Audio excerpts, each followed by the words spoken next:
إليك مبارك ليدبروا آياته وليتذكر أولو الألباب.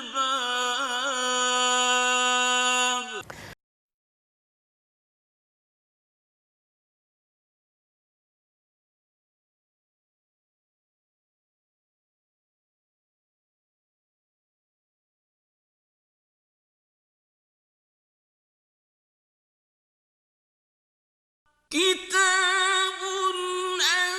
أنزلناه إليك مبارك ليدبروا آياته وليتذكر أولو الألباب. الحمد لله رب العالمين والصلاة والسلام على سيد الأنبياء والمرسلين أما بعد فأعوذ بالله من الشيطان الرجيم بسم الله الرحمن الرحیم۔ سورۃ الاحزاب چل رہی تھی اور اس کی 53ویں آیت کی تفسیر بیان ہو رہی تھی، اور اس میں جو ابتدائی آیت تھی اس کا ہم نے آپ کو شان نزول یا پس منظر بتایا تھا کہ بی بی زینب رضی اللہ تعالی عنہا سے جب نبی کریم صلی اللہ علیہ وسلم نے عقد فرمایا اور ان کے کھانے کا اہتمام کیا شادی کے موقع پر، تو کچھ لوگ آ کر وہاں بیٹھ گئے اور پھر وہ مسلسل باتیں کرتے رہے اور نہ گئے، جس کی وجہ سے نبی کریم صلی اللہ علیہ وسلم کو اذیت ہوئی۔ تو اللہ تبارک و تعالیٰ نے پھر یہ حکم نازل فرمایا کہ اس طریقے سے گھر میں نہ بیٹھو۔ ایک بات تو یہ کہ بغیر بلائے تم وہاں پر نہ جاؤ، اور جب کھا چکو تو وہاں سے فوراً نکل جاؤ، کیونکہ یہ آگے آیات میں یہ چیز آ رہی ہے۔ تو یہاں پر آپ کی خدمت میں یہ مسئلہ بیان کر رہے تھے کہ اگر کوئی شخص ہمیں دعوت میں نہیں بلاتا تو بغیر اس کی دعوت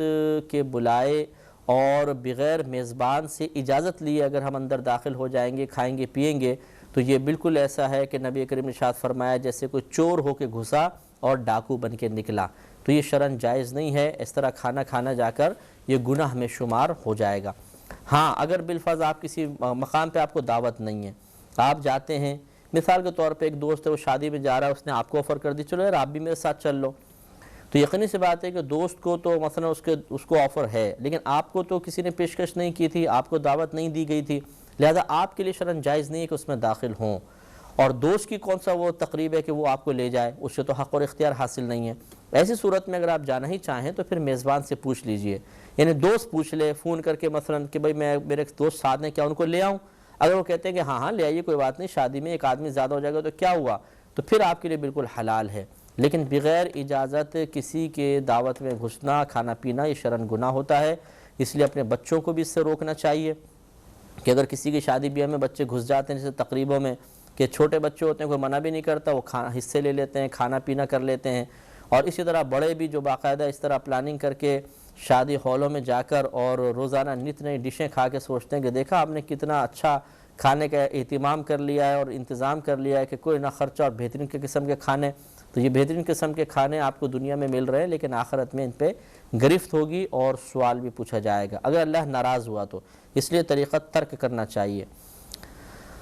چنانچہ اللہ تعالیٰ نے دیکھیں اس آیت میں پھر میں عرض کرتا ہوں، شروع میں ارشاد فرمایا کہ یا ایھا الذین آمنوا، اے ایمان والو، لا تدخلوا، تم نہ داخل ہو، بیوت النبی، نبی کے گھروں میں، الا مگر ان یؤذن لکم، کہ جب اجازت دے دی جائے تمہیں، الی طعام، مثلا تم کھانے کے لیے تم جاؤ، غیر ناظرین اناہ، نہ یوں کہ خود اس کے پکنے کا راستہ دیکھو کہ یہ پک جائے تو پھر ہم، تو جب نبی اجازت دیں تو ضرور جاؤ، لیکن بغیر بلائے مت جاؤ۔ ولیکن اذا دعیتم، ہاں کہتے ہیں لیکن جب بلائے جاؤ تو حاضر ہو جاؤ۔ اذا دعیتم، جب تمہیں دعوت دی جائے، فادخلوا، تو تم داخل ہو جاؤ، لیکن اس میں اصول کیا ہے کہ فاذا طعمتم، پھر جب تم کھانا کھا چکو، فانتشروا، تو تم فوراً وہاں سے متفرق ہو جاؤ، ولا مستأنسین لحدیث، اور نہ یہ کہ وہاں پر باتیں کرنے کے لیے، دل بہلانے کے لیے وہاں پر تم باتیں کرنے لگ جاؤ، بیٹھ جاؤ۔ تو خلاصہ کلام کیا ہوا؟ خلاصہ کلام یہی ہوا کہ جب آپ کو بلایا جائے تو آپ جا سکتے ہیں، لیکن کھانے کے بعد بلا ضرورت اس انداز سے نہ بیٹھیں کہ میزبان کو اذیت اور تکلیف ہو۔ چنانچہ جیسے ہم بعض اوقات ہوتا ہے کسی گھر میں گئے، عشاء کے ٹائم میں اب کھانا وغیرہ کھایا، 11:30 12 بج گئے، اب ان بیچاروں نے سونا ہے، اگلے دن ڈیوٹی پہ جانا ہے، لیکن بعض مہمان بالکل بے فکر ہوتے ہیں کیونکہ ان کو کام نہیں ہوتا۔ اب یہ میزبان کی قلبی کیفیات اور جذبات پر واقف ہوئے بغیر اور اسے نظر انداز کرتے ہوئے وہاں پہ ٹک کے بیٹھے ہوئے، ہنسی مذاق، وہ چائے تو پلا دو دوبارہ، بھئی یہ کافی تو بنا دو، اور وہ بیٹھے رہتے ہیں اور اس طرح پھر 1:30 بجے 2 بجے نکل رہے ہیں۔ اس کا نتیجہ نکلتا ہے کہ میزبان کی انتہائی دل آزاری ہوتی ہے، اور اس قسم کے مہمان کے نکلنے کے بعد عموماً مشاہدے میں یہی بات آئی ہے کہ گھر والے کہتے ہیں اللہ تیرا شکر ہے کہ مصیبت ٹلی۔ حالانکہ مہمان اللہ تعالیٰ کی بہت بڑی رحمت ہوتی ہے۔ حضرت عمر فاروق رضی اللہ تعالیٰ عنہ کے پاس جب مہمان آتے تھے تو آپ اس کی تعظیم کے لیے کھڑے ہو جاتے تھے اور فرمایا کرتے تھے کہ میں اس لیے کھڑا ہو جاتا ہوں کہ نبی کریم صلی اللہ علیہ وسلم کا فرمان ہے کہ جب گھر میں مہمان آتا ہے تو فرشتے بھی اس کی تعظیم کے لیے کھڑے ہو جاتے ہیں، تو میں اس لیے تعظیم کرتا ہوں۔ تو آپ غور فرمائیں کہ مہمان اتنا بابرکت اور اتنا قابل تعظیم ہے، لیکن خود اس مہمان کے برے طرز عمل کی وجہ سے گھر والے اس سے بیزاریت کا اظہار کرتے ہیں۔ لہذا ہمیں یہ خوب احساس بیدار کرنا چاہیے، اور یہ بہت اچھی عادت ہے کہ آپ سامنے والے کے بارے میں غور و تفکر کرتے رہیں کہ یہ میرے بارے میں کیا سوچ رہا ہوگا، میرا کوئی عمل اس کو تکلیف تو نہیں پہنچا رہا، میں باعث اذیت تو نہیں بن رہا۔ کیونکہ بعض اوقات ہوتا ہے لوگ تکلف میں مروتاً کہتے ہیں ارے جی بیٹھیے اتنی جلدی جانے کی کیا ضرورت ہے، اور آپ فوراً بیٹھ گئے کہ چلو ٹھیک ہے جی۔ اب وہ بیچارے وہ دل میں کہیں گے کہ ہم نے تو ویسے ہی کہا تھا، یہ تو ٹک کر ہی بیٹھ گئے۔ تو اس لیے کوشش یہ کرنی چاہیے کہ آپ ٹائم دیکھیں، ان کے مصروفیت کا اندازہ کریں، ان کے آرام کا خیال کریں، اور پھر اپنے وقت پر اٹھ جائیں۔ تو یہ صحابہ کرام جو تھے بہرحال ان کو احساس نہیں رہا تھا، جان بوجھ کے کوئی اذیت پہنچانا تو مقصود نہیں تھا، لیکن یہ آئے، کھانا وغیرہ کھایا، اب باتیں شروع ہو گئیں، تو پھر یہ وہاں پہ دل بہلانے کے لیے باتیں کرتے رہے۔ اب نبی کریم بار بار آتے، ملاحظہ فرماتے، چلے جاتے، تو آپ کو کافی قلبی اذیت ہوئی، جس پر اللہ نے یہ آیات نازل فرمائیں۔ لہذا آگے ارشاد فرمایا کہ اِنَّ ذَلِكُمْ كَانَ يُؤْذِي النَّبِيَّ، بے شک اس میں نبی کریم صلی اللہ علیہ وسلم کو اذیت ہوتی ہے، تکلیف ہوتی ہے۔ فَيَسْتَحْيِي مِنْكُمْ، تو وہ نبی کریم صلی اللہ علیہ وسلم تم سے شرماتے ہیں، حیا فرماتے ہیں، یعنی تمہیں اس طرح کہہ دیں کہ بھئی جب اٹھ کے جاؤ بھائی کھانا کھا لیا اٹھ جائیے، یہ کہتے ہوئے نبی کریم حیا فرماتے ہیں، شرم فرماتے ہیں، آپ اس سے رکتے ہیں، جھجکتے ہیں۔ وَاللَّهُ لَا يَسْتَحْيِي مِنَ الْحَقِّ، اور اللہ تبارک و تعالی حق بیان فرمانے میں نہیں شرماتا۔ یعنی چلیں حبیب نے تو اپنے اخلاق کریمانہ کا مظاہرہ فرما دیا، لیکن اللہ تبارک و تعالی اپنے حبیب کے حق کی رعایت فرماتے ہوئے یہ ضرور بیان کرے گا، اور اللہ نے پھر بیان فرمایا کہ تم اس طرح نہ بیٹھا کرو۔ آگے ارشاد فرمایا کہ اب یہ ایک اور نیا حکم بیان ہو رہا ہے کہ جب پہلے پردے کا حکم نازل نہیں ہوا تھا تو باقاعدہ صحابہ کرام سامنے آتے تھے، ازواج مطہرات سے باتیں ہوتی تھیں، اور مطلب ایک دوسرے کو دیکھا جاتا تھا۔ لیکن جب پردے کی آیات وغیرہ نازل ہو گئیں تو پھر پردے کے پیچھے سے وہ کلام کیا کرتے تھے، اور یہ پہلے بات گزر چکی ہے، اور ابھی بھی تذکرہ آئیں گے آگے انشاءاللہ کہ ازواج مطہرات کے لیے حکم تھا کہ بہت نرمی کے ساتھ گفتگو نہ کریں، ایسی بھی سختی نہ کریں کہ دل آزاری ہو جائے، کوئی ڈر کے بھاگ جائے، لیکن بہت زیادہ نرمی کے ساتھ گفتگو نہ کریں کہ ایسا نہ ہو کہ دل ان کی طرف مائل ہو، اور پردے میں رہ کر بہرحال ان کے لیے گفتگو کرنا شرعاً جائز قرار دیا گیا۔ لہذا یہ اب آگے بیان ہو رہا ہے، ارشاد فرمایا کہ وَإِذَا سَأَلْتُمُوهُنَّ مَتَاعًا، اور جب تم ان ازواج مطہرات سے کوئی نفع اٹھانے والی چیز مانگو، یعنی جو عموماً گھر کے استعمال کی چیزیں ہوتی ہیں، آ کے صحابہ کرام وغیرہ مانگا کرتے تھے، تو فَاسْأَلُوهُنَّ مِنْ وَرَاءِ حِجَاب، تو تم پردے کے پیچھے سے ان سے مانگو۔ ذَلِكُمْ أَطْهَرُ لِقُلُوبِكُمْ وَقُلُوبِهِنَّ، یہ زیادہ پاکیزہ ہے تمہارے دلوں کے لیے اور ازواج کے قلوب کے لیے، کیونکہ ازواج مطہرات تو نبی کریم صلی اللہ علیہ وسلم کی صحبت کی برکت سے بالکل پاک و صاف تھی، اور یہ معاملہ صحابہ کرام کا بھی تھا۔ یہ اصل میں ہماری تعلیم کے لیے ہے کہ جب کبھی کسی عورت کے ساتھ اگر سامنے ہم کلامی کا موقع مل جائے تو بعض اوقات ایسا ہوتا ہے کہ عورت کے دل میں مرد کے لیے یا مرد کے دل میں عورت کے لیے کچھ نرمی کے یا الفت کے جذبات بیدار ہو سکتے ہیں جو آگے چل کر باعث فتنہ ہو جائیں۔ تو اگر پردے میں رہ کر بات کی جائے اور اپنے جذبات اور خیالات کو قابو میں رکھا جائے تو یہ قلبی پاکیزگی کے لیے بہت اچھی چیز ہے، قلب اس سے پاک اور طاہر رہتا ہے۔ لہذا ارشاد فرمایا کہ ذالکم، یہ جو معاملہ جو ہم نے کہا کہ پردے کے پیچھے سے تم سوال کرو، اطہروا یہ زیادہ پاکیزہ ہے، لقلوبکم تمہارے دلوں کے لیے، وقلوبہن اور ان ازواج مطہرات کے قلوب کے لیے۔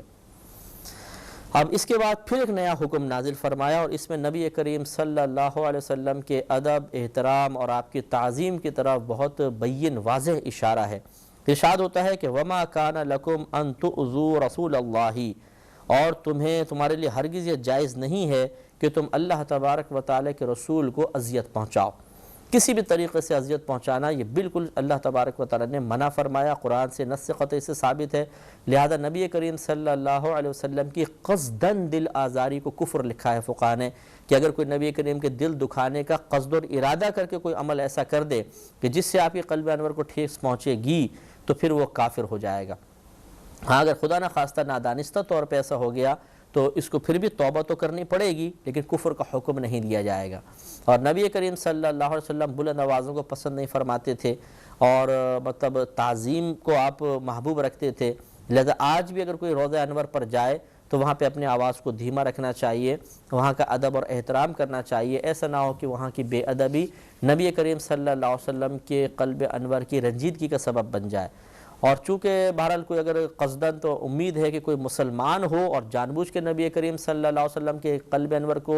رنج پہنچانے کا ارادہ کرے، یہ تو بہت ہی مشکل ہے، بعید ہے کہ وہ مسلمان نہیں ہو سکتا۔ لیکن اللہ نہ کرے کہ کوئی ایسا کرے گا تو بہرحال کافر ہوگا۔ اور اگر وہاں پہ جا کے کوئی بے ادبی کا مرتکب ہو گیا، جسے عوام ہوتی ہے، جاہل قسم کے لوگ ہوتے ہیں، انہیں نہیں پتہ ہوتا کہ آداب بارگاہ رسالت صلی اللہ علیہ وسلم کیا ہیں، اور وہ بے ادبی کا ارتکاب کر بیٹھے تو ہم ان پہ حکم کفر نہیں لگائیں گے۔ ہاں یہ ضرور کہیں گے کہ آپ نے ایک نامناسب اور غلط کام کیا ہے، اس لیے کہ ان کا ارادہ نبی کریم صلی اللہ علیہ وسلم کے قلب انور کو رنجیدہ کرنا نہیں ہوتا ہے۔ جیسے محققین اور انتہائی عاشق رسول اکابرین نے یہ بات لکھی ہے کہ جب آپ مدینہ منورہ میں سرکار کے روضہ انور کے پاس پہنچیں، سنہری جالیوں کے پاس پہنچیں، تو سنہری جالی کے قریب جانا، اسے ہاتھ لگانا بے ادبی ہے، بلکہ فرمایا 4 قدم کے فاصلے پہ کھڑے ہو جائیں، ادب اور احترام کے ساتھ ہاتھ باندھ کے پہلے نبی کریم صلی اللہ علیہ وسلم کی بارگاہ میں سلام عرض کریں، پھر شیخین کریمین کی بارگاہ میں سلام عرض کریں، جو قرآن پاک پڑھنا ہے، فاتحہ وغیرہ پڑھنی ہے وہاں پر پڑھیں، اللہ تبارک و تعالیٰ سے دعا مانگیں، اور پھر وہاں سے آپ رخصت ہو جائیں۔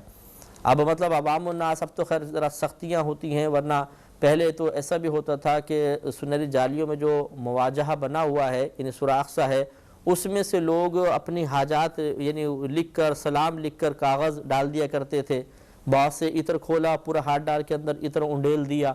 اس قسم کا، پھر جالی میں چپٹ گئے۔ تو یہ چیزیں جو ہیں ادب کے خلاف لکھی گئی ہیں۔ بارگاہ رسالت کا ادب بہت زیادہ درکار ہے، اس لیے احتیاط۔ لیکن اگر کچھ طرح کر رہا ہے اپنی عقیدت میں، اپنی محبت میں، نبی کریم سے پیار الفت کی وجہ سے، تو معاذاللہ ہم یہ نہیں کہیں گے کہ بے ادب ہے، گستاخ ہے، کافر ہو گیا ہے، اس لیے کہ اس کا قصد و ارادہ اظہار محبت کا ہے، توہین رسالت کا نہیں ہے، تحقیر اس کے پیش نظر نہیں ہے معاذاللہ کہ ہم اس پہ حکم و کفر لگا دیں۔ یہ فرق ضرور ذہن میں رکھا جائے۔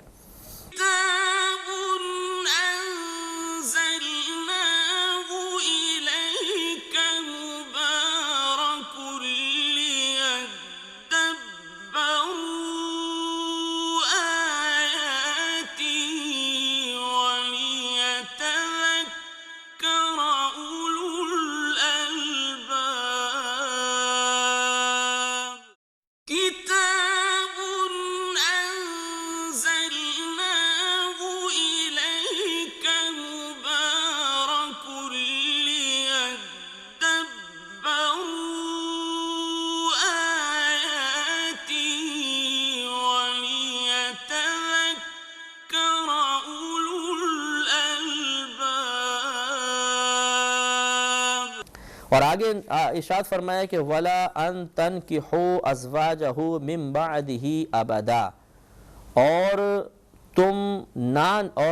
نہ یہ کہ تم نکاح کرو ان نبی کریم صلی اللہ علیہ وسلم کی ازواج سے آپ کے پردہ فرما جانے کے بعد کبھی بھی۔ یہ بھی حکم دے دیا کہ نبی کریم کی جتنی بھی ازواج ہیں وہ آپ کی وفات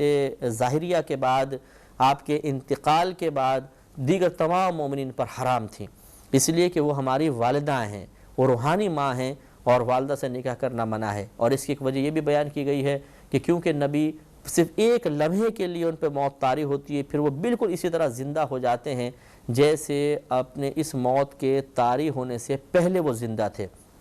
جیسے میں نے آپ کی خدمت میں حدیث عرض کی تھی کہ نبی کریم صلی اللہ علیہ وسلم نے ارشاد فرمایا کہ اللہ تبارک و تعالی نے زمین پر انبیاء علیہم السلام کے اجسام کا کھانا حرام فرما دیا ہے۔ تمام نبی اپنی قبور میں زندہ ہیں، انہیں اللہ کی طرف سے رزق دیا جاتا ہے۔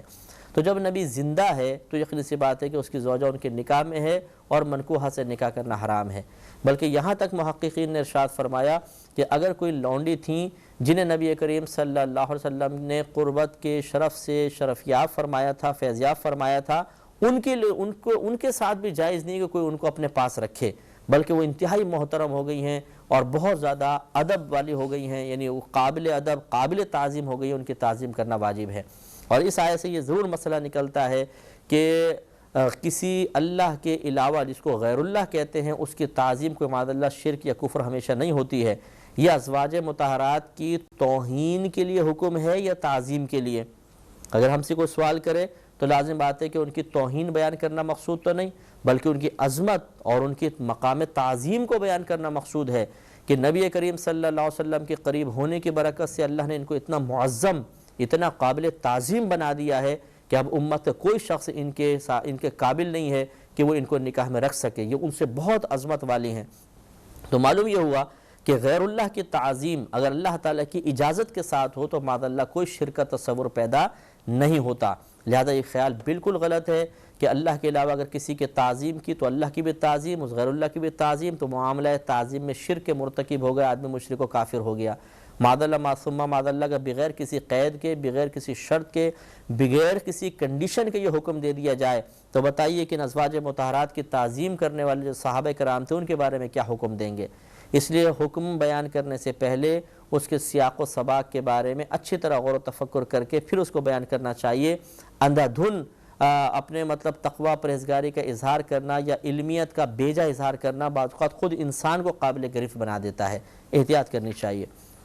اللہ تعالیٰ نے ارشاد فرمایا اِنَّ ذَلِكُمْ كَانَ عِنْدَ اللَّهِ عَظِيمًا، بے شک یہ اللہ تبارک و تعالیٰ کے نزدیک بہت سخت بات ہے، بہت بڑی بات ہے کہ اگر ان ازواج سے نکاح کی کوشش کی جائے یا ان کو قریب کرنے کی کوشش کی جائے تو یہ اللہ کے نزدیک بہت ہی بڑی بات ہے۔ ان تبدو شیئن، اگر تم کوئی بات ظاہر کرو، او تخفوہ، یا اسے چھپاؤ، فإن اللہ کان بکل شیء علیما، تو بے شک اللہ تبارک و تعالیٰ سب کچھ جانتا ہے۔ لہٰذا سے بھی ظاہر کر دیا کہ اعلانیہ طور پر بھی تمہارے لیے ان ازواج کی طرف میلان یہ حرام، اور اگر دل میں بھی تمہارے خیال پیدا ہوا تو اللہ تعالیٰ اس کو بھی جانتا ہے۔ تو بالکل قطعاً دل میں خیال تک لانا ممنوع ہے کہ ازواج مطہرات کے کوئی قریب ہو سکتا ہے۔ لہذا صحابہ کرام علیہم رضوان ساری زندگی ان ازواج مطہرات کی خدمت کرتے رہے، ان کی تعظیم کرتے رہے، ان کو ماؤں کا درجہ دیتے رہے اور ان سے علمی لحاظ سے اکتساب فیض ضرور کرتے رہے۔ کسی نے بھی معاذ اللہ کسی قسم کی بے ادبی کی جرات نہیں کی، کیونکہ اللہ نے ان کو محفوظ فرمایا ہوا تھا۔ پیچھے اللہ تعالیٰ نے پردے کا حکم نازل فرمایا کہ جب تم ان ازواج مطہرات سے گفتگو کرو تو پردے میں رہ کر کرو تاکہ تمہارا دل بھی پاکیزہ رہے اور ان کا قلب انور بھی پاکیزہ رہے۔ لیکن یہ چونکہ نامحرم کا حکم تھا، اب محارم کا حکم بیان فرما دیا کہ یہ تو نامحرم کے ساتھ پردے کا مسئلہ تھا، اگر کوئی محارم ہو تو پھر اس میں کوئی حرج نہیں۔ لہذا آگے ارشاد ہوتا ہے کہ لا جناح علیہن، اور نہیں ہے کوئی حرج ان ازواج مطہرات پر، فی آبائہن، ان کے والدوں کے بارے میں، کہ اگر اپنے والد سے یہ ازواج مطہرات بلا پردے کی گفتگو کریں کوئی حرج نہیں کیونکہ محرم ہے۔ ولا ابنائہن، اور نہ بیٹوں کے سلسلے میں، ولا اخوانہن، اور نہ بھائیوں، ولا ابنائی اخوانہن، اور نہ بھتیجوں، ولا ابنائی اخواتہن، اور نہ بھانجوں، ولا نسائہن، اور نہ اپنے دین کی عورتوں، ولا ما ملکت ایمانہن، اور نہ لونڈیوں وغیرہ کے سلسلے میں کوئی حرج ہے، یعنی ان سے بلا پردہ گفتگو ہو سکتی ہے۔ وضاحت انشاءاللہ اگلے پروگرام میں۔ وآخر دعوانا ان الحمدللہ رب العالمین۔ كتاب أنزلناه إليك مبارك ليدبروا آياته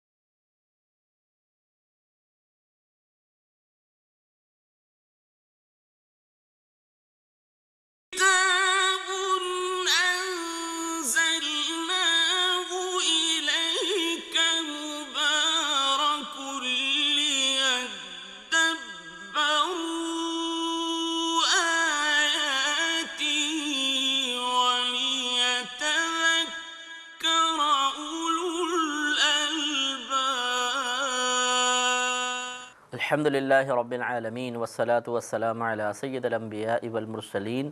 اما بعد فاعوذ باللہ من الشیطان الرجیم بسم اللہ الرحمن الرحیم۔ الحمدللہ سورۃ الاحزاب کی تقریباً 55 آیات کی تفسیر مکمل ہو چکی تھی۔ آج 56ویں آیت سے انشاءاللہ اپنی تفسیر کا آغاز کیا جائے گا۔ اللہ تبارک و تعالیٰ نے اس میں نبی کریم صلی اللہ علیہ وسلم کی شان مبارکہ کے اظہار کے لیے ارشاد فرمایا، ان اللہ و ملائکتہ یصلون علی النبی، کہ بے شک اللہ تبارک و تعالیٰ اور اس کے فرشتے درود بھیجتے ہیں ان نبی کریم صلی اللہ علیہ وسلم پر۔ یا ایہا الذین آمنوا، اے ایمان والو، صلو علیہ وسلموا تسلیما، تم ان پر درود پڑھو یا درود بھیجو اور خوب سلامتی کی دعا کرو۔ تو اس میں اللہ تبارک و تعالیٰ نے درود پاک کی فضیلت بھی بیان فرمائی اور نبی کریم صلی اللہ علیہ وسلم کی عظمت شان کی طرف اشارہ بھی فرمایا کہ بے شک اللہ تعالیٰ اور اس کے فرشتے ان نبی پر درود بھیجتے ہیں، اور پھر ہمیں بھی حکم دیا کہ ہم درود بھی بھیجیں اور نبی کریم صلی اللہ علیہ وسلم کی سلامتی کی دعا مانگیں۔ سب سے پہلے یاد رکھیے اس آیت کریمہ کی کافی تفسیر ہے، اس میں کافی تفصیل ہے جس کا جاننا ایک مسلمان کے لیے بہت ہی بہتر اور ضروری بھی ہے۔ پہلی بات یہ کہ درود پاک بھیجنا کیا ہوتا ہے، اللہ کا درود پاک بھیجنا کیا ہے، فرشتوں کا درود بھیجنا کیا ہے، انسانوں کا کیا ہے، اور بے جان اشیاء کا نبی کریم پر درود پڑھنا یا بھیجنا کیا ہے۔ تو یاد رکھیں کہ جب درود کی نسبت اللہ تبارک و تعالیٰ کی جانب کی جائے اور یوں کہا جائے کہ اللہ تبارک و تعالیٰ اپنے حبیب کریم صلی اللہ علیہ وسلم پر درود بھیجتا ہے، تو اس کا مطلب ہوتا ہے رحمت نازل فرمانا۔ اور جب درود کی نسبت فرشتوں کی طرف کی جائے کہ فرشتے نبی کریم صلی اللہ علیہ وسلم پر درود بھیجتے ہیں، تو اس کا مطلب ہوتا ہے مغفرت کی دعا کرنا۔ اور جب ہم انسانوں کی طرف یا جنات کی طرف درود پاک کی نسبت کی جاتی ہے، تو اس کا مطلب ہوتا ہے نبی کریم صلی اللہ علیہ وسلم کے لیے رحمت کی دعا کرنا۔ اور جب بے جان اشیاء کی طرف یا درختوں کی طرف، چرند و پرندوں کی طرف درود کی نسبت کریں گے تو اس کا معنی ہوگا تسبیح و تحلیل۔ تسبیح کا مطلب سبحان اللہ کہنا، تحلیل کا مطلب لا الہ الا اللہ کہنا۔ یعنی جب ہم یہ کہیں گے کہ یہ پرندے اور بے جان چیزیں درود بھیجتے ہیں تو اس کا مطلب ہے تسبیح و تحلیل کہ یہ ذکر الہی میں مشغول ہوتے ہیں۔ تو اب اس تفسیر کی روشنی میں جو اکابرین اسلام نے لکھی ہے، اس آیت کریمہ کا مضمون و مفہوم یہ بن جائے گا کہ بے شک اللہ تبارک و تعالیٰ اپنے حبیب کریم صلی اللہ علیہ وسلم پر رحمت نازل فرماتا ہے اور فرشتے ان کے لیے طلب مغفرت کرتے ہیں۔ اے ایمان والو، تم ان نبی کریم صلی اللہ علیہ وسلم کے لیے رحمت اور سلامتی کی خوب دعائیں مانگو۔ اب یہاں بس ایک سوال پیدا ہوتا ہے، دو وضاحتیں ہیں ضروری ہیں۔ ایک تو یہ کہ کیا یہ کہنا درست ہوگا کہ اللہ تبارک و تعالیٰ اپنے حبیب کریم صلی اللہ علیہ وسلم پر درود پڑھتا ہے، اور کیا یہ جو ہم نے تشریح کی کہ فرشتے نبی کریم صلی اللہ علیہ وسلم کے لیے مغفرت کی دعا کرتے ہیں یا ہم رحمت کی دعا کرتے ہیں، تو کیا ہمارے نبی کریم صلی اللہ علیہ وسلم مغفور نہیں ہیں، مغفرت شدہ نہیں ہیں کہ ان کے لیے مغفرت کی دعا کی جائے، یا ان کے دامن رحمت میں کیا رحمتوں کی کمی ہے کہ ہم ان کے لیے رحمت کی دعا کر رہے ہیں کہ اللہ تعالیٰ ان پر مزید رحمت نازل فرما؟ تو ان دونوں کا جواب میں آپ کی خدمت میں عرض کرتا ہوں، بہت ہی توجہ طلب ہے۔ پہلے ہم یہ لیتے ہیں اللہ تبارک و تعالیٰ کی طرف درود کی نسبت کرتے ہوئے یہ کہنا کہ اللہ تعالیٰ درود پڑھتا ہے، تو یاد رکھیے کہ اللہ تعالیٰ پڑھنے سے پاک و صاف ہے، کیونکہ جب آپ پڑھنے کا تصور لے کر آئیں گے تو ضرور زبان کا تصور بھی آئے گا، اور اللہ تبارک و تعالیٰ درود اس طرح نہیں پڑھتا جیسے ہم لوگ پڑھ رہے ہوتے ہیں تسبیح لے کے صلی اللہ علیہ وسلم صلی اللہ علیہ وسلم یا اللہم صلی علی محمد اللہم صلی علی محمد معاذ اللہ۔ اللہ تعالیٰ اس طرح نہیں پڑھ رہا، بلکہ اللہ تعالیٰ کی طرف درود کی نسبت کرنے کا مطلب ہے رحمت نازل فرمانا۔ یہ اللہ تعالیٰ اپنے حبیب پر رحمت نازل فرماتا ہے، انعامات نازل فرماتا ہے، وہ اس طرح نہیں پڑھتا جیسے ہم لوگ پڑھ رہے ہیں۔ لہٰذا لفظ پڑھنا اللہ کے لیے استعمال کرنا ہی نہیں چاہیے، پہلی بات تو یہ ہے۔ اور یہی کہنا چاہیے جب بھی آپ کہیں تو یوں کہیں کہ اللہ تبارک و تعالیٰ اپنے حبیب کریم صلی اللہ علیہ وسلم پر درود بھیجتا ہے، پڑھنے کا لفظ نہیں کہیں گے۔ دوسرا انتہائی محتاط مسئلہ یہ ہے کہ بعض خطباء حضرات یا بعض عام قسم کے جو لوگ ہوتے ہیں جن کو اتنا علم نہیں ہوتا، وہ جوش خطابت میں، جوش تقریر میں یوں کہتے نظر آتے ہیں کہ دیکھو اللہ تبارک و تعالیٰ نماز نہیں پڑھتا، روزہ نہیں رکھتا، زکوٰۃ نہیں دیتا، حج نہیں کرتا، لیکن درود ایک ایسی عبادت ہے جو اللہ بھی کر رہا ہے۔ معاذ اللہ، وہ لوگ نعرے لگا دیتے ہیں، نعرہ تکبیر، نعرہ رسالت، حالانکہ اللہ تبارک و تعالیٰ کی طرف کسی بھی عبادت کی نسبت کرنا، یہ اگر معنی سمجھ کر ہو تو یہ کفر ہے، اور اگر معنی نہیں جانتا تو کم از کم گناہ تو ضرور ہے۔ وجہ اس کی یہ ہے کہ عبادت اس عمل کو کہتے ہیں جو کسی کی، جو اس بات کو ظاہر کرتا ہے کہ میرا کرنے والا کسی کا اطاعت گزار ہے، کسی کی بندگی اور غلامی کر رہا ہے، کسی کے حکم کو پورا کر رہا ہے، یہ شخص کسی کے سامنے ذلت اور عاجزی اور انکساری کا مظاہرہ کر رہا ہے۔ مثال کے طور پہ نماز ایک عبادت ہے، جب ہم تکبیر کہتے ہیں، اللہ اکبر، ہاتھ باندھتے ہیں، ادب سے سر جھکا لیتے ہیں، تو ہمارا یہ ہاتھ باندھنا، ہمارا سر جھکانا اور دیگر افعال ادا کرنا کہ رکوع میں جانا اور پھر سجدے میں اپنے چہرے کا اشرف ترین حصہ رکھ دینا، یہ سب اعمال پکار کے ہی کہہ رہے ہوتے ہیں کہ یہ بندہ کسی کا حکم مان رہا ہے، کسی کی اطاعت کر رہا ہے، کسی کی بندگی کر رہا ہے، کسی کی غلامی کر رہا ہے۔ کوئی ایک ذات ایسی ہے جو اس پر حاکم ہے، یہ اس کا محکوم ہے، اور یہ عبادت کے ذریعے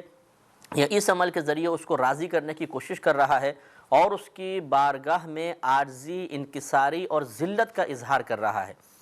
تو یہ ہے عبادت کا تصور۔ لہٰذا اس عبادت کے تصور کے ساتھ آپ غور و تفکر کریں کہ کیا لفظ عبادت اللہ کے لیے استعمال کرنا درست ہوگا؟ معاذ اللہ ثم معاذ اللہ یوں ہو جائے گا کہ اگر ہم یہ کہیں کہ اللہ تعالیٰ بھی عبادت کر رہا ہے تو ثم معاذ اللہ مفہوم یہ بن جائے گا کہ اللہ تبارک و تعالیٰ نے ایک ایسے عمل کو اختیار کر لیا کہ جو عمل یہ ظاہر کر رہا ہے کہ اللہ تعالیٰ کسی کا محکوم ہے، اللہ کسی کا حکم مان رہا ہے، اللہ تعالیٰ کسی کی اطاعت کر رہا ہے، کوئی ایک ذات اور ہے جو اللہ سے بھی طاقتور ہے اور اللہ پر حاکم ہے اور اللہ تعالیٰ اس کا محکوم ہے، اور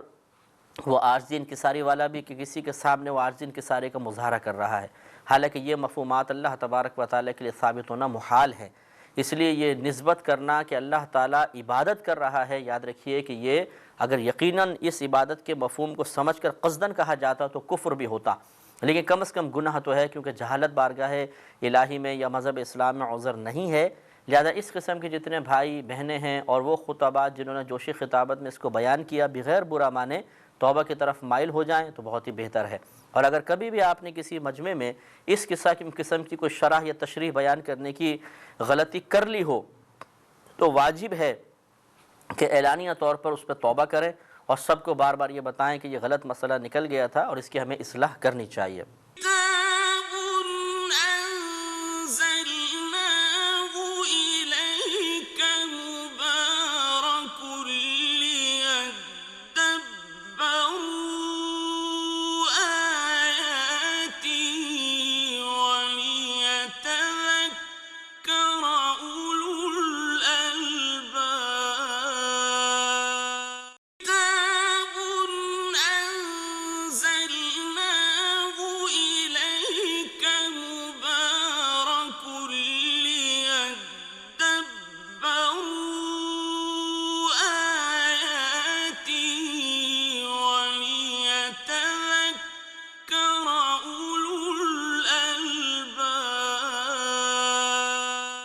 تو خلاصہ کلام یہ کہ اللہ کی طرف نہ پڑھنے کی نسبت کریں گے درود پڑھنے کی، اور نہ ہم یہ کہیں گے کہ اللہ تعالیٰ عبادت کر رہا ہے، بلکہ محتاط جملہ یہی ہوگا کہ اللہ تبارک و تعالیٰ اپنے حبیب پر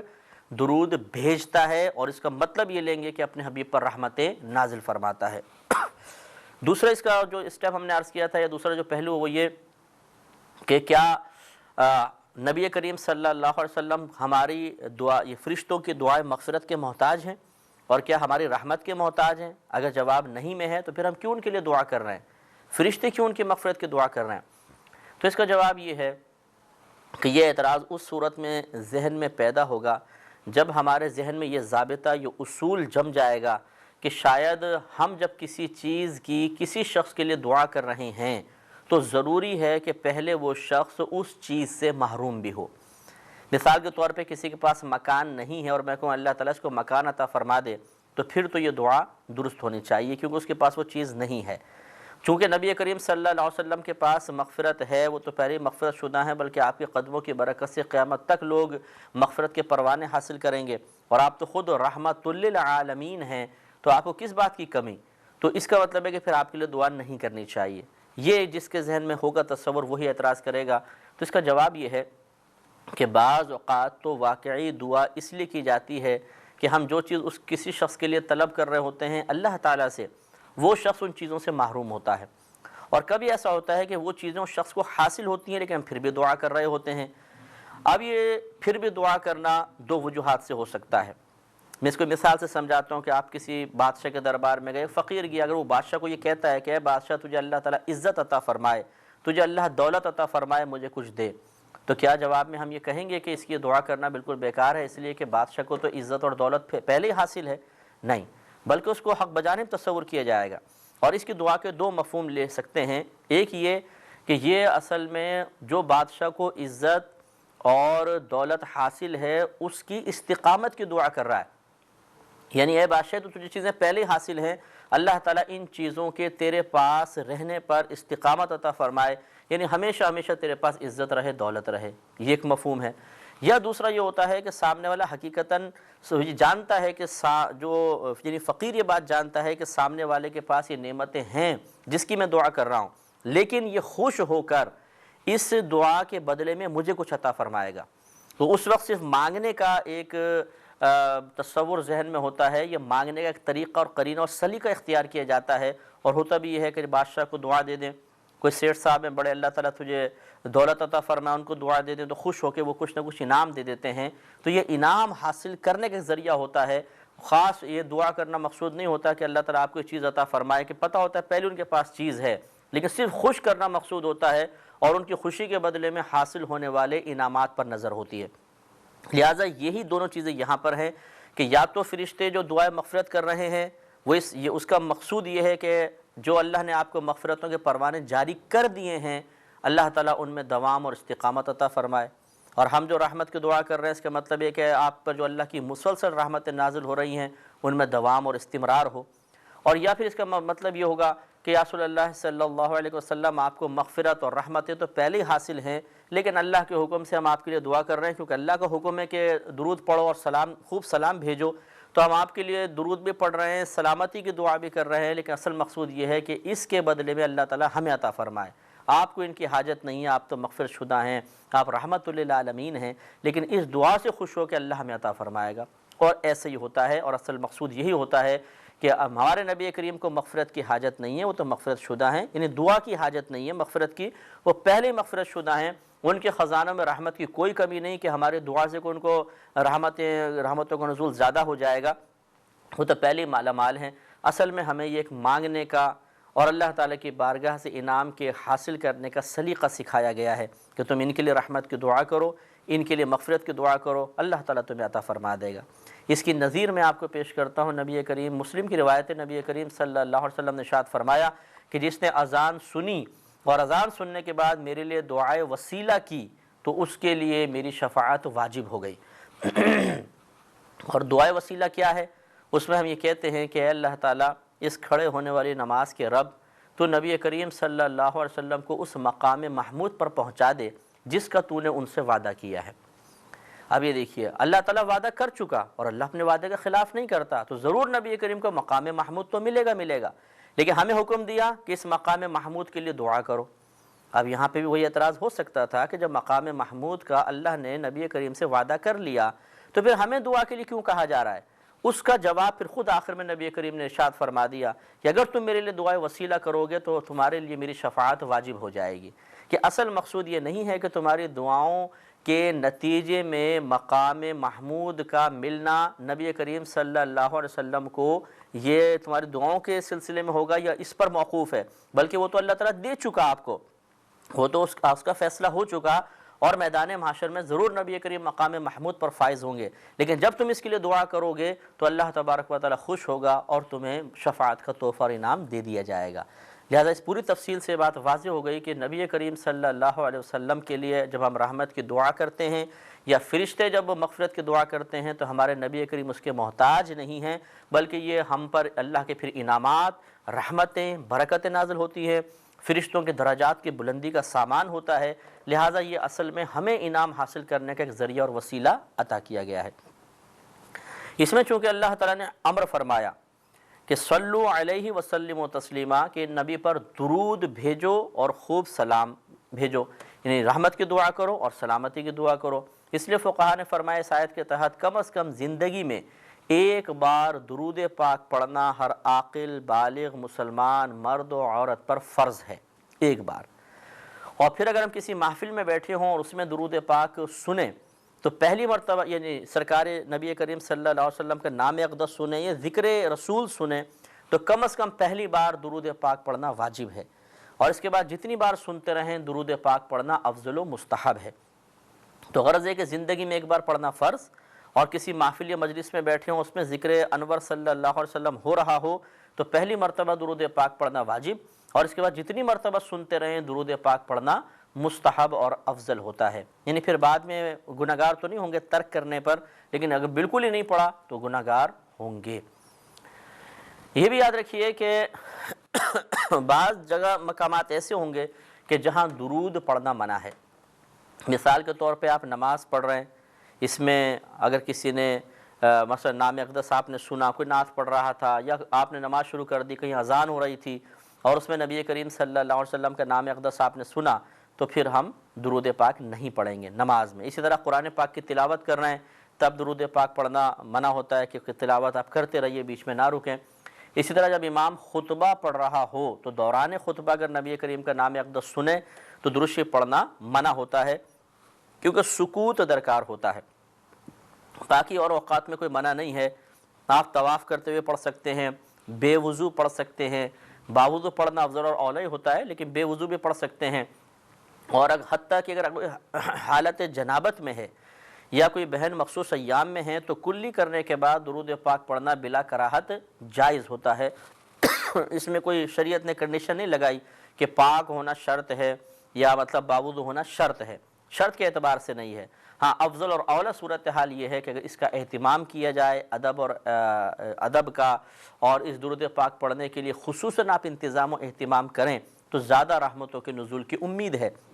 مثال کے طور پر روزانہ عادت بنا لینا کہ ہم رات کو سونے سے پہلے 100 مرتبہ درود پاک پڑھیں گے، اس کے لیے تازہ وضو کیا، صاف ستھرے کپڑے پہن لیے، عطر وغیرہ لگایا اور مدینہ منورہ کی طرف رخ کر کے آنکھیں بند کر کے انتہائی ادب اور احترام کے ساتھ درود شریف پڑھا، تو یہ نور علی نور ہے۔ شیخ عبدالحق محدث دہلوی رحمۃ اللہ علیہ فرماتے ہیں کہ جب تم درود پڑھو تو اسی طرح کرو کہ تازہ وضو کر لو، صاف ستھرے کپڑے پہنو، عطر وغیرہ لگاؤ اور مدینہ منورہ کی طرف رخ کر کے آنکھیں بند کر کے پڑھو، اور یوں تصور کرو کہ نبی کریم صلی اللہ علیہ وسلم میرے سامنے تشریف فرما ہیں۔ تو فرماتے ہیں پھر جو رحمتوں کو نزول ہوگا وہ بندے کے قدرت اختیار میں نہیں کہ ان کو شمار کر سکیں۔ اس پہ کلام جاری رہے گا اگلے پروگرام میں۔ وآخر دعوانا ان الحمد للہ رب العالمین۔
الحمد للہ رب العالمین والصلاة والسلام علی سید الانبیاء والمرسلین، اما بعد فاعوذ باللہ من الشیطان الرجیم، بسم اللہ الرحمن الرحیم۔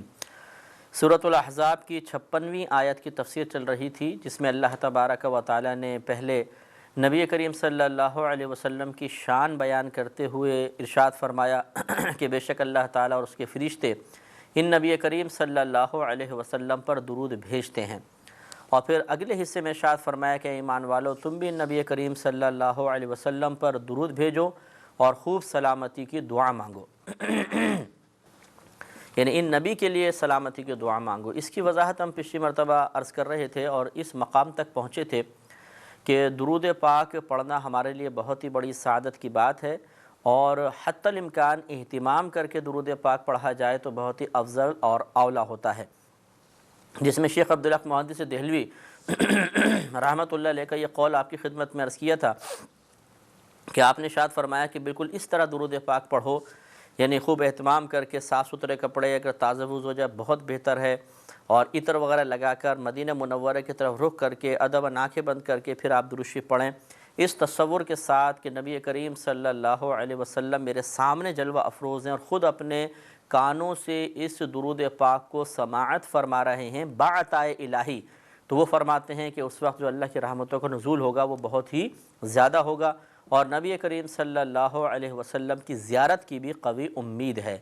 کیونکہ زیارت رسول صلی اللہ علیہ وسلم کے متمنی جو مسلمان بھائی اور بہنیں ہیں وہ یاد رکھیں کہ درود پاک سے زیادہ کوئی ایسا وظیفہ نہیں ہے جو نبی کریم صلی اللہ علیہ وسلم کی زیارت کو آسان کرنے والا ہے، یعنی اس سے زیارت بہت آسان ہو جاتی ہے، اور اس کی وجہ یہ بیان کی ہے کہ جب آدمی درود پڑھتا ہے تو جیسے کہ یہ روایت ہے کہ نبی کریم صلی اللہ علیہ وسلم نے فرمایا جو مجھ پر ایک مرتبہ درود پاک پڑھے تو اللہ تبارک و تعالیٰ اس پہ اپنی 10 رحمتوں کا نزول فرماتا ہے۔ ایک روایت میں فرمایا اس کے 10 گناہ معاف ہوتے ہیں، اسے 10 نیکیاں ملتی ہیں اور اس کے 10 درجات بلند ہوتے ہیں، اور ایک روایت کے مطابق اسے 10 غلام آزاد کرنے کا ثواب ملتا ہے۔ ان سب کو آپ ملا لیجئے تو ایک درود پاک پر 10 گناہ معاف ہو رہے ہیں، 10 درجے بلند ہو رہے ہیں، 10 رحمتوں کا نزول ہو رہا ہے، 10 یہ گناہوں کا کفارہ بن رہا ہے اور 10 غلام آزاد کرنے کا ثواب مل رہا ہے۔ تو اس طریقے سے آہستہ آہستہ انسان گناہوں سے پاک و صاف ہوتا ہے، نیکیوں میں زیادتی ہوتی ہے، اللہ کی بارگاہ میں درجات بلند ہوتے ہیں، تو ہماری روح پاکیزہ ہونا شروع ہو جاتی ہے، اور اتنی صاف ستھری اور پاکیزہ ہو جاتی ہے کہ پھر براہ راست نبی کریم صلی اللہ علیہ وسلم کی روح انور سے فیض حاصل کرنے کی اس میں صلاحیت بیدار ہو جاتی ہے اور زیارت آسان ہو جاتی ہے۔ جتنا یاد رکھیں کہ باطنی لحاظ سے کثافت اور گندگی زیادہ ہوگی اتنا ہی زیارت رسول کے درمیان پردے حائل ہوتے چلے جائیں گے، اور جتنی اندر پاکیزگی زیادہ ہوگی، روحانی اور قلبی پاکیزگی میں اضافہ ہوگا، گندگی کم سے کم ہوتی چلی جائے گی، اتنا ہی زیادہ نبی کریم سے ہمارا ربط بڑھے گا اور فیض نبوت زیادہ سے زیادہ ہم پر جاری ہوگا، اور ہماری روح میں نبی کریم صلی اللہ علیہ وسلم کی زیارت کو برداشت کرنے کی سکت اور ہمت پیدا ہو جائے گی، اور بہت ہی الحمدللہ اس کے فوائد آگے سامنے ظاہر ہوں گے۔ لہذا زیادہ نہیں تو کم از کم روزانہ 100 مرتبہ درود پاک تو پڑھ ہی لینا چاہیے، اور اہتمام سے پڑھیں تو بہت ہی اچھا ہے کہ نبی کریم صلی اللہ علیہ وسلم کا یہ فرمان ہے کہ جس نے روزانہ مجھ پر 100 مرتبہ درود پاک پڑھا تو کل بروز قیامت اس 100 مرتبہ درود پاک پڑھنے کے بدلے میں اس کی شفاعت فرماؤں گا۔ تو شفاعت رسول صلی اللہ علیہ وسلم کا وعدہ ہے، لہٰذا ہمیں چاہیے کہ 100 مرتبہ درود پاک پڑھ لیا کریں۔ اب آخر میں ایک یہ سوال بیدار ہوتا ہے کہ کون سا درود پڑھیں؟ تو بعض نے کہا کہ صرف درود ابراہیمی پڑھیں، اس کے علاوہ کوئی نہیں پڑھیں۔ ان کے پیش نظر یہ تھا کہ کسی نے نبی کریم صلی اللہ علیہ وسلم سے پوچھا، اور یہ سیاہ ستہ کی روایت ہے کہ سب سے افضل درود کون سا ہے؟ تو نبی کریم صلی اللہ علیہ وسلم نے فرمایا درود ابراہیمی، جو ہم نماز میں پڑھتے ہیں۔ تو بعض نے کہا کہ دیکھیں نبی کریم نے درود ابراہیمی کو افضل قرار دیا، لہٰذا یہی درود پاک پڑھنا چاہیے، اس کے علاوہ کچھ اور نہیں پڑھنا چاہیے۔ یہ استدلال غلط ہے۔ اس حدیث سے اتنا تو ثابت ہوا کہ نبی کریم صلی اللہ علیہ وسلم پر اگر درود ابراہیمی پڑھیں گے تو سب سے یہ افضل ترین درود پاک ہے، لیکن اس سے یہ کہاں ثابت ہو گیا کہ درود ابراہیمی ہی پڑھنا چاہیے، دوسرا پڑھنا منع ہو گیا؟ کسی چیز کی فضیلت کا بیان دوسری چیزوں کے انکار کو شامل نہیں ہوتا۔ اگر ایک استاد ایک کلاس میں ایک بچے کی تعریف کر رہا ہو تو اس کا مطلب ہرگز یہ نہیں ہے کہ دوسرے بچوں کے کمالات کا انکار کر رہا ہے۔ تو اس لیے یہ یاد رکھیں کہ درود ابراہیمی پڑھنا بہت افضل ہے، لیکن آپ کوئی سا بھی درود پڑھ سکتے ہیں، جس میں درود ہو وہ آپ پڑھ سکتے ہیں، اور چاہے وہ صلی اللہ علیہ وسلم ہو یہ بھی پڑھ سکتے ہیں، ضروری نہیں ہے کہ وہ نبی کریم صلی اللہ علیہ وسلم سے منقول ہی ہو۔ اسی لیے اکابرین اسلام نے سینکڑوں صیغے وضع کیے، مختلف انداز سے مختلف الفاظ سے نبی کریم صلی اللہ علیہ وسلم پر درود بھیجا گیا ہے، ان سب کو آپ استعمال کر سکتے ہیں۔ درود تاج ہے، درود لکھی ہے، درود تنجینا ہے، ایسے بہت سارے درود ہیں، تو آپ ان کو بالکل استعمال کر سکتے ہیں، اس میں شرعاً کوئی حرج نہیں ہے۔ اور بس یہ ضرور سمجھ لیں کہ نہ درود ابراہیمی پڑھنا ہم پہ واجب ہے، نہ دوسرے درود پڑھنا واجب ہے، ٹھیک ہے، پڑھیں تو ٹھیک ثواب ہے، نہ پڑھیں تو کوئی گناہ بھی نہیں ہے۔ لیکن یہ اصرار کرنا کہ صرف درود ابراہیمی پڑھا جائے گا، اس کے علاوہ نہیں، یہ بیجا اصرار ہے، یہ مناسب نہیں ہے۔ بلکہ اگر آپ تھوڑا سا غور کریں کہ اگر کوئی شخص صرف درود پڑھتا رہے اور مطلب درود ابراہیمی ہی پڑھتا رہے، تو کبھی بھی اس آیت کے اگلے حصے پر عمل نہیں کر سکتا، کیونکہ اللہ تبارک و تعالیٰ نے اس اگلے حصے میں مومنین کو دو چیزوں کا حکم دیا ہے، صلو علیہ اور وسلموا تسلیما، درود بھیجو اور خوب سلام بھیجو۔ درود اور سلام دونوں کا حکم ہے، جبکہ درود ابراہیمی میں صرف درود تو ہے، اس میں سلام نہیں ہے۔ لہٰذا معلوم یہ ہوا کہ اگر آپ صرف درود ابراہیمی پڑھتے رہیں اور کوئی صیغہ استعمال نہ کریں تو آپ درود تو پڑھتے رہیں گے، لیکن سلام والے حکم پر کبھی بھی عمل نہیں ہو سکے گا۔ لہٰذا اولا اور افضل یہی ہوا کہ آپ درود ابراہیمی بھی پڑھیں، لیکن کبھی کبھی ضرور ایسے صیغے استعمال کریں جس میں درود بھی ہو اور سلام بھی ہو، جیسے صلی اللہ علیہ وسلم، درود بھی ہے، سلام بھی ہے۔ اللہم صلی علی محمد وآلہ وبارک وسلم، یہ بھی ٹھیک ہے، درود بھی ہے، اس میں سلام بھی ہے۔ تو اس لیے کوئی صیغہ منع نہیں ہے، آپ جو بھی انتخاب کرنا چاہیں کر سکتے ہیں، چاہے بہت بڑا لے لیں چاہے بہت مختصر سے لے لیں، دونوں بالکل شرعاً جائز ہیں۔ شریعت نے کسی ایک صیغے کے استعمال پر مجبور و پابند نہیں کیا ہے۔ یہ بھی یاد رکھیے کہ جب آپ درود پڑھیں تو اکثر اوقات اگر اس طرح پڑھیں کہ آل رسول پر بھی درود پڑھ لیں تو بہت ہی بہتر ہے، یعنی پہلے نبی کریم پر اور پھر آپ کی آل اور اصحاب کا ذکر بھی کر دیں تو بہت ہی اچھی بات ہے۔ بلکہ بعض روایات میں تو اس طرح کے مضامین بھی ملتے ہیں کہ جس نے میری آل پر درود نہ پڑھا اس کا درود مقبول نہیں ہے۔ تو اس لیے یہ توجہ طلب بات ہے کہ نبی کریم صلی اللہ علیہ وسلم کی آل مبارکہ پر بھی درود پڑھنا چاہیے، لیکن براہ راست صرف آل کے لیے درود نہیں ہوگا، بلکہ پہلے نبی کریم پر، اس کے بعد آل رسول پر اور اصحاب رسول پر درود پاک پڑھنا بہت ہی افضل اولا اور باعث بلندی درجات ہوگا۔ اس لیے یہ عادت بنا لیجئے کہ نبی کریم پر بھی درود بھیجیں، آپ کی آل پر بھی درود بھیجیں۔ اور یہ بھی یاد رکھیں کہ جب بھی دعا مانگیں اول آخر درود شریف ضرور پڑھ دینا چاہیے، کیونکہ حضرت عمر فاروق رضی اللہ تعالیٰ عنہ سے منقول ہے کہ جس دعا کے اول اور آخر میں درود پاک نہ ہو وہ زمین و آسمان کے درمیان معلق ہو جاتی ہے، ٹھہر جاتی ہے۔ اس لیے کوشش یہی کرنی چاہیے کہ جب بھی آپ دعا مانگیں تو اول آخر درود شریف پڑھیں، اور آل پر بھی اصحاب پر بھی درود پڑھیں، جیسے اللہم صلی علی سیدنا و مولانا محمد و آلہ و اصحابہ و بارک وسلم۔ تو آل پر بھی ہو گیا، اصحاب پر بھی ہو گیا، اور سب کے لیے برکت کی دعا ہو گئی، یہ بہت ہی اچھا ہوگا۔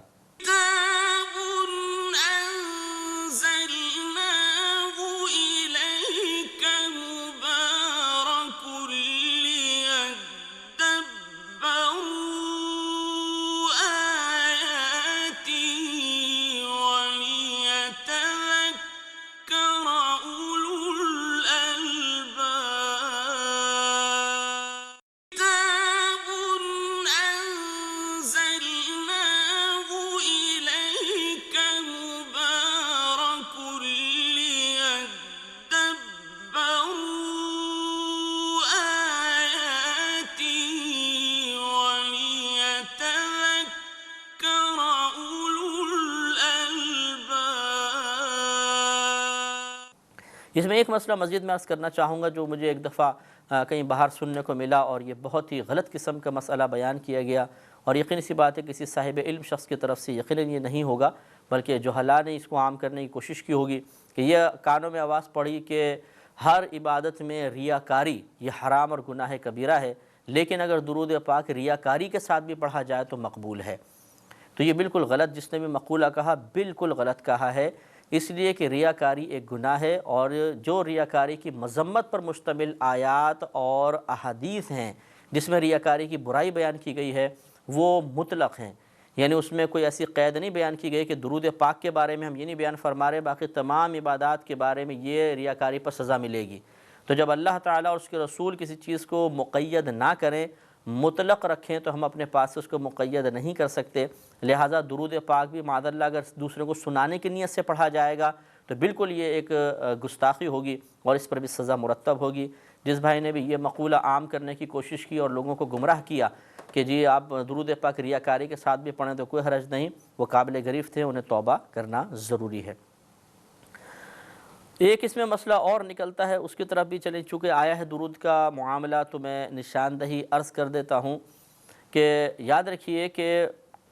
اللہ تبارک و تعالی نے اس میں درود اور سلام کا حکم دیا ہے کہ درود پڑھو اور سلام بھیجو۔ یہ نہیں ارشاد فرمایا کہ کون سا صیغہ، کتنی تعداد میں، کس وقت، بے وضو یا باوضو، رات میں، دن میں، مقام بھی نہیں ہے کہ مسجد میں، گھر میں، کوئی جب اللہ تعالیٰ نے کنڈیشن نہیں لگائی تو جب قرآن کا کوئی حکم بغیر کسی کنڈیشن کے ہو تو اسے کہتے ہیں یہ مطلق حکم ہے، مطلق۔ اس کے مقابلے میں مقید آتا ہے، مطلق کہتے ہیں آزاد کو، مقید کہتے ہیں جو پابند ہوتا ہے۔ تو اللہ تعالیٰ نے چونکہ یہ درود اور سلام کے حکم کو کسی بھی چیز کے ساتھ پابند نہیں کیا تو یہ مطلق حکم ہے، اور جب یہ مطلق حکم ہے تو شرعاً ضابطہ یہ ہوتا ہے علماء احناف کے نزدیک کہ المطلق یجری علی اطلاقہ، کہ مطلق اپنے آزادی پر ہی جاری ہوگا، یعنی جو قرآن کا مطلق ہے اسے آزاد ہی رکھنا ہوگا، آپ اپنے پاس سے اسے مقید نہیں کر سکتے۔ مثال کے طور پر میں کسی سے کہوں کہ جی آپ فجر کے بعد درود شریف نہیں پڑھیں گے، ظہر کے بعد پڑھ سکتے ہیں، تو یہ غلط ہے کہ کیوں نہیں پڑھ سکیں گے۔ اب لازم سی بات ہے کہ اگر میں انکار کر رہا ہوں کہ اس میں نہیں پڑھ سکیں گے، اس وقت آپ پڑھ سکتے ہیں، کنڈیشن لگا رہا ہوں اپنے پاس سے، تو کیا یہ جائز ہوگا کہ نہیں ہوگا؟ تو اس کا بس جواب یہ ہے کہ دو صورتوں میں یہ جائز ہو سکتی ہے، یا آپ اس کو یوں کہہ لیں کہ جو قرآن پاک میں مطلق حکم ہے، دو دلیلوں کے ذریعے اسے آپ مقید کر سکتے ہیں، اس میں کوئی کنڈیشن لگا سکتے ہیں، لیکن یہ دو دلیلیں آپ کے پاس نہیں ہیں تو پھر آپ بالکل کنڈیشن نہیں لگا سکتے۔ وہ اللہ تعالیٰ کی طرف سے گویا کہ مکمل آزاد حکم ہوتا ہے، جب چاہے اس پر عمل کریں، وہ اللہ کے حکم پر ہی عمل کرنا کہلائے گا۔ وہ دو یہ ہیں کہ نمبر ایک، یا تو آپ قرآن کی کوئی آیت لے کر آئیں، مثلا قرآن کی آیت یہ کہہ رہی ہو کہ دیکھو اس وقت درود شریف مت پڑھنا، اس وقت پڑھ لینا، تو قرآن کے مطلق حکم کو اگر آپ مقید کرنا چاہتے ہیں، اس میں کوئی کنڈیشن لگانا چاہتے ہیں تو آپ کو آیت قرآنیہ پیش کرنی پڑے گی۔ اگر آیت قرآنیہ نہیں ہے تو پھر دوسری چیز ہوتی ہے حدیث مشہورہ۔ حدیث مشہور اس حدیث کو کہتے ہیں کہ ہر زمانے میں اس کو روایت کرنے والے کم از کم 3 راوی ہوں۔ مثلا نبی کریم صلی اللہ علیہ وسلم سے کم از کم 3 صحابہ نے اس کو سنا، ان میں سے جس صحابی نے اس حدیث کو آگے بیان کیا اس سے کم از کم 3 نے سنا ہو، پھر اس نے آگے بیان کیا، اس سے کم از کم 3 نے سنا ہو، حتیٰ کہ یہ امام بخاری یا امام مسلم تک یہ حدیثیں پہنچ گئی، کتب میں درج کر دی گئیں۔ تو یہ ہر زمانے میں، یعنی صحابہ کے زمانے میں، تابعین، تبع تابعین، اس سے آگے، ہر زمانے میں اس حدیث کے روایت کرنے والے اگر کم از کم 3 راوی ہوں تو ہم یہ کہیں گے یہ حدیث مشہورہ ہوتی ہے۔ تو یا تو حدیث مشہور پیش کی جائے تب قرآن پاک کے مطلق کو مقید کیا جا سکتا ہے۔ لہٰذا اگر کوئی یہ کہتا ہے کہ بھائی اس وقت تو پڑھ سکتے ہو، اس وقت مت پڑھو، تو اب آپ اس سے پوچھ سکتے ہیں کہ آپ یہ کہہ رہے ہیں اس وقت مت پڑھو، تو لائیے کو قرآن کی آیت بتائیے یا حدیث مشہورہ پیش کریں کہ اس وقت نہیں پڑھ سکتے۔ اگر وہ ان دو چیزوں کو پیش کرنے میں ناکام رہتا ہے تو بس یاد رکھیے وہ غلط ہے، اور آپ اسے کہہ سکتے ہیں کہ آپ اپنی مرضی سے قرآن پاک کے مطلق کو مقید نہیں کر سکتے۔ یہ بہت بڑا ضابطہ ہے، اگر ذہن میں رہے گا تو انشاءاللہ بے شمار مسائل میں آپ کی رہنمائی کا فریضہ سر انجام دے گا۔ آگے ارشاد فرمایا کہ ان الذین یؤذون اللہ ورسولہ، بے شک وہ جو اذیت دیتے ہیں اللہ تبارک و تعالی اور اس کے رسول کو، لعنہم اللہ فی الدنیا والآخرہ، ان پر اللہ تبارک و تعالی کی لعنت ہے دنیا اور آخرت میں، وَأَعَدَّ لَهُمْ عَذَابًا مُهِينًا، اور اللہ تبارک و تعالی نے ان کے لیے ذلت کا عذاب تیار کر رکھا ہے۔ جن سے مراد اصل میں کفار و مشرکین تھے جو نبی کریم صلی اللہ علیہ وسلم پر طعنہ زنی کرتے تھے، دین اسلام کی تکذیب کرتے تھے، نبی کریم صلی اللہ علیہ وسلم کی رسالت کے منکر تھے، اور اللہ تبارک و تعالیٰ کی وحدانیت کا اقرار کرنے سے انکار کیا کرتے تھے۔ ان کے بارے میں اللہ نے ارشاد فرمایا کہ بے شک وہ جو اذیت دیتے ہیں اللہ تعالیٰ اس کے رسول کو اذیت دینا تو ہمیں سمجھ میں آتا ہے، برا بھلا کہا کرتے تھے، روحانی تکلیف ہوئی، پتھر وغیرہ مارے گئے، جسمانی تکلیف ہوئی، آپ کا سامان مال صحابہ کرام کا چھینا مالی طور پہ ایک اذیت پہنچی ہے، لیکن اللہ تبارک و تعالیٰ کو اذیت پہنچانے کا مطلب کیا ہے؟ اللہ تعالیٰ تو ان عوارضات سے بالکل پاک و صاف ہے، اس کا مطلب ہے اللہ تعالیٰ کو ناراض کرنا۔ اور اللہ تبارک و تعالیٰ جب اس کے حبیب کریم صلی اللہ علیہ وسلم کی دل آزاری کی جائے تو اللہ تعالیٰ ناراض ہوتا ہے، اور اس ناراضگی کو اللہ تعالیٰ ایذا سے تعبیر فرما دیتا ہے۔ تو اب مطلب یہ ہوگا کہ بے شک وہ لوگ جو اللہ تعالیٰ کو ناراض کرتے ہیں اور اس کے رسول کریم صلی اللہ علیہ وسلم کو اذیت پہنچاتے ہیں، چاہے روحانی ہو، ذہنی ہو، قلبی ہو، جسمانی ہو، مالی تکلیف ہو، ان پر اللہ کی لعنت ہے۔ تو اس لیے معلوم یہ ہوا کہ اگر نبی کریم صلی اللہ علیہ وسلم کو کسی بھی وجہ سے کسی نے اذیت پہنچائی تو یہ اللہ تبارک و تعالیٰ کی ناراضگی کا سبب ہے، اور جب اللہ ناراض ہوتا ہے تو اللہ نے ارشاد فرمایا کہ اس پر دنیا اور آخرت میں لعنت ہوگی۔ لعنت کا مطلب ہوتا ہے جب اللہ کی طرف ہم نسبت کرتے ہیں کہ اللہ تعالیٰ نے لعنت فرمائی تو اس کا مطلب ہوتا ہے رحمت سے دور کرنا۔ تو اس کا مطلب ہوگا اللہ تعالیٰ نے دنیا اور آخرت میں انہیں اپنی رحمتوں سے دور کر دیا، محروم کر دیا۔ اور جب لعنت کی نسبت بندوں کی طرف کی جائے کہ بھئی بندے اس پر لعنت کرتے ہیں تو اس کا مطلب ہوتا ہے اللہ تعالیٰ کی رحمت سے دوری کی دعا کرنا۔ یعنی جسے کہتے ہیں بھئی فلاں پہ لعنت کی، اس کا مطلب ہوتا ہے کہ اے اللہ، یعنی گویا کہ ہم یہ کہہ رہے ہیں کہ اس نے اس کے لیے کہا ہے کہ اے اللہ تو اس کو اپنی رحمت سے محروم کر دے۔ اس لیے یاد رکھیے کہ لعنت جو ہے یہ بلا ضرورت کرنا منع ہوتا ہے۔ نبی کریم صلی اللہ علیہ وسلم نے ارشاد فرمایا کہ اگر کسی نے کسی پر لعنت کی اور وہ اس لعنت کا اہل نہ ہو، یعنی مستحق نہ ہو، اس کو لعنت نہیں کرنی چاہیے تھی، تو یہ لعنت کرنے والے پر لوٹ آتی ہے۔ اور اسی طرح بعض اوقات نبی ایک شخص نے ایک اونٹ پر لعنت کر دی، قافلے وہ چل نہیں رہا ہوگا تو ان کی زبان سے نکل گیا اللہ تجھ پہ لعنت نازل فرمائے، تو سرکار نے فرمایا اس اونٹ کو اس قافلے سے علیحدہ کر دو، کیونکہ جس چیز پر اللہ کی لعنت نازل ہو جائے اسے ساتھ نہیں رکھنا چاہیے۔ تو یہ نبی کریم کی غیبی نگاہیں تھیں جو اللہ تبارک و تعالیٰ کی عطا سے دیکھ رہی تھیں کہ اس شخص کی دعا اس اونٹ کے حق میں مقبول ہو چکی ہوگی اور اللہ تعالیٰ کی رحمت سے وہ اونٹ محروم ہو گیا ہوگا، اس لیے سرکار نے اس کو باہر نکال دیا۔ لیکن ہمارے لیے ایسا نہیں ہے کہ اگر کوئی بالفاظ جیسے مائیں بچوں پہ لعنت کرتی ہے، ارے لعنت ہو جائے تجھ پر، تو ہم اس بچے کو کان پکڑ کے باہر نکال دیں کہ چلو جی اس پہ تو لعنت نازل ہو گئی تو رحمت سے دور ہو گیا، اس کو باہر نکالو۔ ہمیں چونکہ پتہ نہیں ہے، نبی کریم کو معلوم تھا اس لیے آپ نے یہ فعل کیا، لیکن اس میں اشارہ اس طرف بھی ہے کہ آپ بیجا کسی چیز کے اوپر لعنت نہ کریں۔ بات پر، اور بہنیں بھی بچوں کو ڈانٹنے کے لیے یا ایک دوسرے سے لڑائی کے دوران ایک دوسرے پہ لعنت کرتی رہتی ہیں، یہ بالکل غلط ہے، ایسا نہیں کرنا چاہیے۔ اگر سامنے والا اس لعنت کا مستحق نہیں ہے، کیونکہ اللہ کی لعنت کفار پر ہے، مشرکین پر ہے، منافقین پر ہے، ان کے اوپر اللہ کی لعنت بیان ہوئی ہے، تو اب دیگر افراد کے اوپر کرنا، ایک عام مسلمان کے اوپر کرنا قطعاً غلط ہے۔ بے جان اشیاء پر یا جو چیزیں اللہ کے حکم سے چل رہی ہیں، پانی ہے اللہ کے حکم سے بہہ رہا ہے، ہوا ہے اللہ کے حکم سے چل رہی ہے، اس کو کیا قدرت و اختیار، تو ہواؤں کو برا بھلا کہنا، پانی کو برا بھلا کہہ دینا یہ غلط ہوگا۔ جیسے بجلی پہ بھی لائٹ پہ ارے ایک دم گئی، ارے لعنت ہو اس بجلی پر، تو یہ بجلی اس کی مستحق نہیں ہے، وہ تو پیچھے سے کوئی بند کر رہا ہے، بیچاری بجلی کا کیا قصور ہے، تو یہ بھی ایک بیجا لعنت ہوگی۔ لعنت سے بھی ہمیں بار بار کرنے سے بچنے کی کوشش کرنی چاہیے۔ اس پر کلام تھوڑا سا جاری رکھیں گے اگلے پروگرام میں۔ وآخر دعوانا ان الحمدللہ رب العالمین۔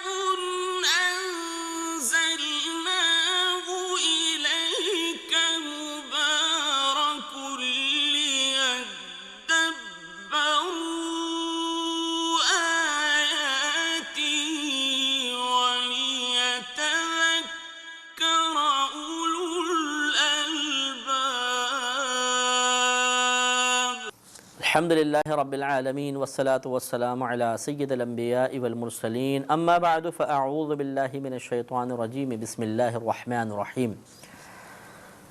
ہمارا تفسیر چل رہی تھی سورۃ الاحزاب کی، اور تقریباً 57 آیات کی تفسیر مکمل ہوئی تھی، اور ہماری بات چل رہی تھی اللہ تبارک و تعالیٰ سے لعنت کی دعا کرنا کسی بندے پر، کسی مسلمان پر، کیا یہ شرعاً جائز ہے یا نہیں ہے؟ تو ہم نے آپ کو بتایا تھا کہ جب ہم لعنت کی نسبت اللہ کی طرف کرتے ہوئے یہ کہتے ہیں کہ اللہ تعالیٰ نے فلاں پر لعنت فرمائی، تو اس کا مطلب ہوتا ہے اپنی رحمت سے محروم کر دینا۔ یعنی ہم یہ کہہ رہے ہیں گویا کہ اللہ تعالیٰ نے اس بندے کو اپنی رحمت سے محروم کر دیا ہے۔ اور جب ہم لعنت کی نسبت کرتے ہیں کسی فرد کی طرف کہ بھئی اس نے فلاں پہ لعنت کی ہے، تو یہ لعنت کی اصل میں دعا ہوتی ہے، اس کو ہم بد دعا بھی کہتے ہیں کہ یہ بد دعا ہوتی ہے۔ اصل میں ہم یوں کہہ رہے ہوتے ہیں کہ اللہ تعالیٰ اس کو رحمت سے محروم کر دے۔ تو چونکہ یہ رحمت کی بد دعا ہے تو نبی کریم صلی اللہ علیہ وسلم نے بندوں پر لعنت کو محبوب نہیں رکھا ہے۔ ہاں وہیں پر جہاں پہ ہمیں اجازت ہے کر سکتے ہیں، جیسے کفار و مشرکین، منافقین وغیرہ پر، جیسے لعنت اللہ علی الکاذبین اللہ نے بیان فرمایا، تو یہاں کاذب سے مراد عام جھوٹا نہیں ہے، بلکہ جو اللہ تعالیٰ اور اس کے رسول کو جھٹلائے وہ یہاں پر مکذب مراد ہوتے ہیں۔ اور اسی لیے حدیث آپ کی خدمت میں عرض کی تھی کہ نبی کریم صلی اللہ علیہ وسلم نے ارشاد فرمایا کہ جس نے کسی چیز پر لعنت کی اور وہ اس لعنت کا مستحق نہ ہو تو لعنت کہنے والے کی طرف لوٹ آتی ہے، یعنی وہ خود رحمت سے محروم ہو جائے گا۔ اس سے معلوم ہوا کہ لعنت کی کثرت کرنا یہ بہت ہی غلط ہوتا ہے۔ تو یہ لڑکیاں ایک دوسرے کو زیادہ کرتی ہیں، خواتین لڑائی جھگڑے میں کرتی ہیں، اسکول کالج یونیورسٹی میں دوست کو بہت زیادہ لعنت، بات پہ بعضوں کا تکیہ کلام ہوتا ہے۔ لعنت کرنا یہ بہت ہی برا فعل ہے، اس سے ہمیں بچنے کی کوشش کرنی چاہیے۔ سوال بیدار ہوتا ہے کہ کیا شیطان پر لعنت کرنا اچھا ہے؟ تو دیکھیے شیطان تو پہلے ہی ملعون ہے، یعنی اللہ کی رحمت سے دور ہے، تو اس پر مزید لعنت کرنا کوئی باعث ثواب نہیں ہے۔ اسی لیے امام غزالی رحمۃ اللہ علیہ فرماتے ہیں کہ شیطان پر لعنت کرنے سے بہتر یہ ہے کہ اتنی دیر اللہ تبارک و تعالیٰ کا ذکر کر لیا جائے، ثواب تو ملے گا۔ باقی یہ کہ اظہار نفرت ہی ہے یہ، ورنہ وہ تو پہلے ہی شیطان محروم ہے۔ تو یہ تحصیل حاصل کی ہم گویا کہ کوشش کر رہے ہیں کہ ایک چیز پہلے ہی حاصل ہو، اسے پھر حاصل کرنے کی کوشش، کسی کے لیے حاصل کروانے کی کوشش، وہ بیکار ہے۔ تو یہ شیطان تو پہلے ہی محروم ہے اور ملعون ہے، اس پر اللہ کی لعنت قیامت تک کے لیے ہو گئی ہے، اس کو رحمت سے محروم کر دیا گیا ہے، لہذا اس کے لیے اس قسم کی بد دعا کرنے کا کیا فائدہ۔ دوسرا سوال پیدا ہوتا ہے کہ یزید پر لعنت کرنا شرعاً جائز ہے کہ نہیں؟ جیسے محرم الحرام کا مہینہ چل رہا ہے اور یزید کا کافی تذکرہ آتا ہے، تو ہاں یزید کے اوپر اس کے گناہوں کی، اس کے اعلانیہ خطاؤں کی بنا پر لعنت کرنے کی علماء فقہاء نے اجازت دی ہے کہ یزید پر اللہ کی لعنت نازل ہو جائے کہ اس نے نواسہ رسول صلی اللہ علیہ وسلم کو اتنی اذیتیں دیں، تکلیف پہنچائی اور خاندان رسالت کی عظمت کا پاس نہ کیا، نبی کریم صلی اللہ علیہ وسلم کی